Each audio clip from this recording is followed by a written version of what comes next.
День. До слова запрошується речник АТО полковник Андрій Lysenko з оперативною інформацією з місць. Colonel Lysenko with the latest from the anti-terrorist operation zone. He's a spokesman for the anti-terrorist operation.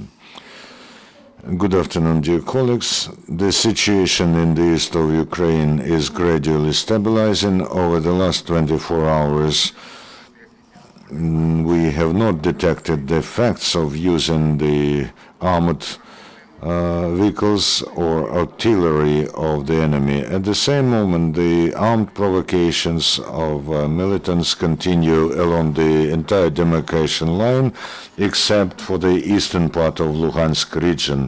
The biggest tension yesterday was by the settlement Shirokine next to Mariupol and Granitne between Mariupol and Volnovakha. Also, there was a combat clash in Trokhizbenko adjacent to Bakhmut highway. The militants have attacked the Ukrainian platoon stronghold and the attack was repelled. We have lost one Ukrainian military and 3 were wounded over the last 24 hours. The lack of the stable regime of silence and violations of Minsk agreements by the militants are being condemned by the Western partners of Ukraine. The Minister for Foreign Affairs of Germany, Frank-Walter Steinmeier, called to immediately stop combat actions. The investigation of the criminal activity of Denis Gordeev, who is suspected of killing the security service officer Viktor Manzik, continues. It is established that the gang has been involved for several months in smuggling, in armed attacks on citizens and enterprises. They kidnapped and tortured people on the territory of Donetsk region.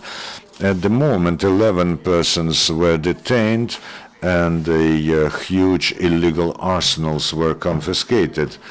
The law enforcers are investigating the involvement of the members of this criminal group to 13 episodes of hard and extremely hard crimes. Also, the counterintelligence of the security service of Ukraine detained a member of the Zarya gang that is subject to the illegal armed formations of LNR, so-called LNR.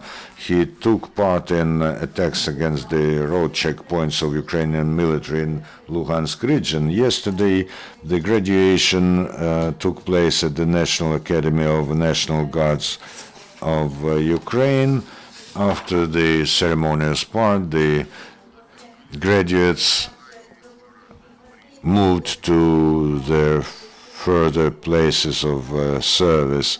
The 4th stage of military mobilization continues. Yesterday in Zaporizhzhia region, a group of military servicemen mobilized to the ranks of the military police have taken the oath of allegiance to the Ukrainian people. They are all provided with uniform and means of individual protection.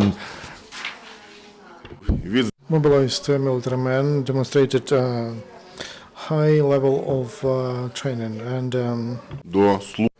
and the commanders say that the mobilized have a higher motivation to serve.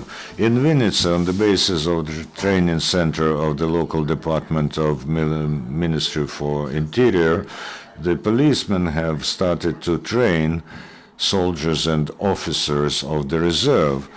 They are learning hand-to-hand combat and also their firing abilities. This training is necessary because if there's a need, the Vinnytsia policemen have to know how to oppose and how to inflict damage on subversive groups. The 12th detachment of law enforcers from Zhytomyr region moved to Luhansk region. They are real patriots and they will serve for a month on road checkpoints and in settlements of Luhansk region. Today we're telling the story of the hero of anti-terrorist operation, the Ukrainian reconnaissance person. Vyacheslav Halva, nicknamed Kuzmich, is a veteran of the Ukrainian military reconnaissance intelligence, and after he was moved to reserve, he became an instructor on surviving in extreme situations. He and in different countries, so European Call Center, and he served in a Ukrainian peacekeeping contingent in Sierra Leone. Since the beginning of ATO, Vyacheslav Halva, expert on more than 10 disciplined military battalions, he developed a unique methods of intensive training for volunteer battalions. His knowledge, broad knowledge, and saved the life of many military man, Ukrainian. He trained many soldiers, and he shared his experience. Last August, Vyacheslav participated in fighting against the Russians in the south of Donetsk region. Then Ukrainian forces stopped the aggressor, and they didn't allow them to capture Mariupol and other towns and villages of that region.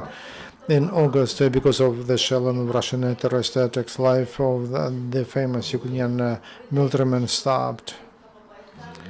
That's it.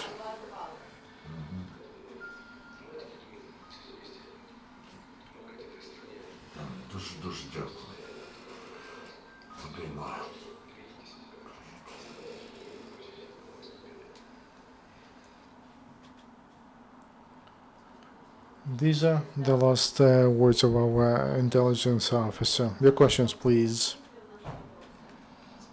No questions? Thank you very much. See you tomorrow.